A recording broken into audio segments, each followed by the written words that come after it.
Lucas Maria Pragassam, je suis rédacteur en chef de bonnegueule.fr.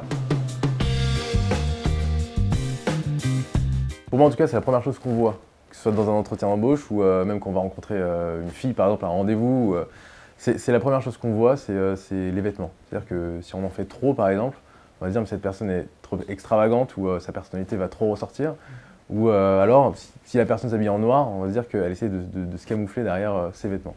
Donc c'est vraiment la première chose qui frappe une personne quand on la rencontre. Dans un entretien d'embauche, en fait, c'est exactement la même chose.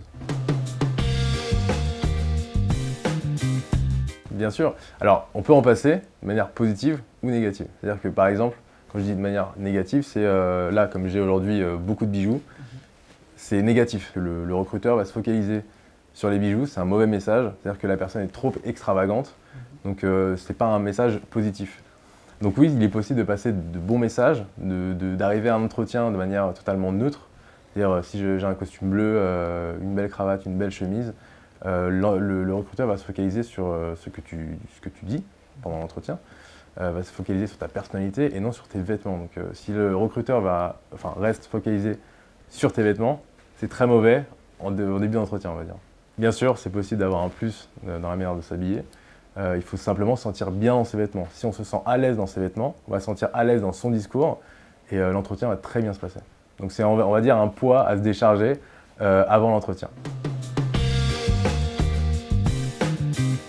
C'est le noir. Enfin, je sais qu'on a une sorte de fantasme sur les travailleurs de la défense. Tout le monde est habillé en noir en fait finalement, c'est une habitude en France. On le voit un peu moins en Angleterre, on le voit un peu moins dans les pays méditerranéens comme l'Italie ou l'Espagne. En France, il y a beaucoup de noir et pour moi, c'est la première erreur. Le noir est destiné aux cérémonies ou malheureusement aux enterrements. C'est pas ça être neutre, c'est pas ça être mettre en avant sa personnalité. Là, c'est se camoufler derrière un vêtement. La deuxième erreur, c'est d'arriver trop habillé, trop apprêté. Là, je suis trop apprêté pour un entretien d'embauche. J'ai une cravate un petit peu extravagante, des accessoires. Essayer de calmer un petit peu la tenue avec par exemple un costume bleu, une belle chemise, une cravate pas trop extravagante. Et tout ira bien. En fait, ça dépend du secteur. Si le candidat va passer un entretien en banque, par exemple, il va essayer de rentrer dans un moule. C'est logique. Faire passer des messages via sa tenue en banque, c'est assez mauvais. Enfin, c'est mal perçu dans le secteur.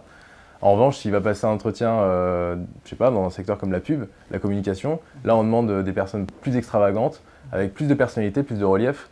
Et là, donc, il va pouvoir s'amuser avec accessoiriser un minimum son look, pouvoir, je sais pas, tenter des choses avec des sneakers un petit peu plus funky, un jean un peu plus désolé. Enfin, là, il va pouvoir tenter des choses. Ça dépend vraiment du secteur. Pour moi, même si la personne peut tenter des choses, c'est-à-dire, comme j'ai dit dans la pub ou la communication, il faut toujours avoir une base neutre. C'est-à-dire avoir un jean brut, un beau blazer, une belle chemise, et pourquoi pas tenter un accessoire qui personnalise un petit peu la tenue. Mais pas trop extravagant non plus. Il faut toujours avoir une petite touche qui reflète un petit peu sa personnalité, mais pas trop en faire. Ça peut faire peur aux recruteurs, c'est normal. Donc pour moi, en fait, la tenue idéale, c'est un blazer bleu, une belle chemise blanche, un jean brut, en tout cas dans un entretien un petit peu décontracté, et une petite touche, je sais pas, on peut mettre un bandana sous sa chemise, ou on peut tenter des petites choses comme ça, ou même une belle montre colorée, enfin bref, il faut toujours y aller par petites touches, jamais trop en faire. Et jamais de t-shirt surtout. Jamais passer un entretien en t-shirt. Que ce soit dans la pub ou n'importe où, c'est carton rouge. Il faut toujours s'habiller en fonction du secteur d'activité. C'est logique. Enfin, quand on veut un travail, on essaye de rentrer dans un moule aussi, c'est normal.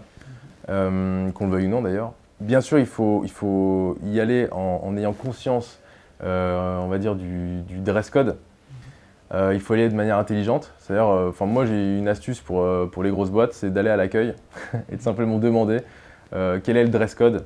Parce que voilà, ça attire aussi la sympathie de l'accueil quand on va revenir pour son entretien.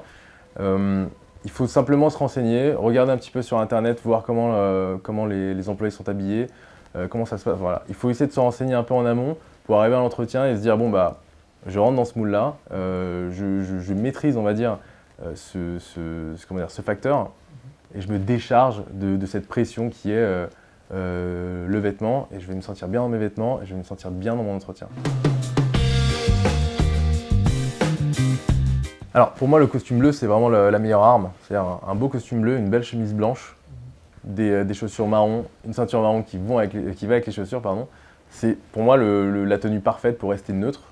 Après la cravate on peut un peu faire ce qu'on veut, sauf des couleurs un peu pétardes comme le rouge, le vert, enfin vraiment on peut aller sur du bordeaux, sur du, je sais pas moi, du vert sapin, enfin des choses assez neutres, assez calmes pour on va dire ne pas trop en faire devant le recruteur, mais aussi refléter sa personnalité avec un costume bien coupé, ça c'est hyper important, hein. On ne peut pas arriver à un entretien avec un costume trop grand ou trop petit ou un costume de quelqu'un d'autre. Moi ça m'est déjà arrivé étant plus jeune d'arriver avec un costume de mon père par exemple à un entretien parce que j'avais pas envie de m'acheter un costume.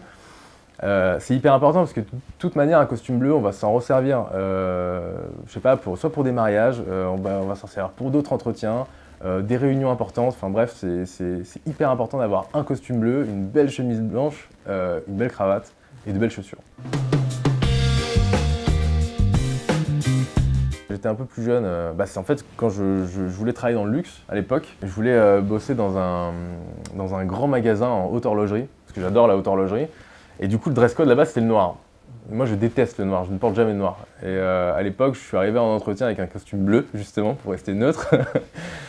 Et là le recruteur m'a dit, avant même l'entretien, là ça a posé problème parce que notre dress code à nous c'est le noir. Donc il avait déjà repéré que j'avais pas respecté le dress code, donc c'est hyper important. Je lui avais un petit peu, on va dire, menti en lui disant que j'avais des costumes noirs chez moi, c'est totalement faux. J'ai passé toute la durée de mon stage à l'époque en costume gris anthracite qui se rapproche un peu du noir, donc on peut ruser un petit peu, mais c'est pour dire que finalement on est toujours amené à respecter un dress code, même si on le veut pas. Moi le noir c'est totalement contraire à ma personnalité.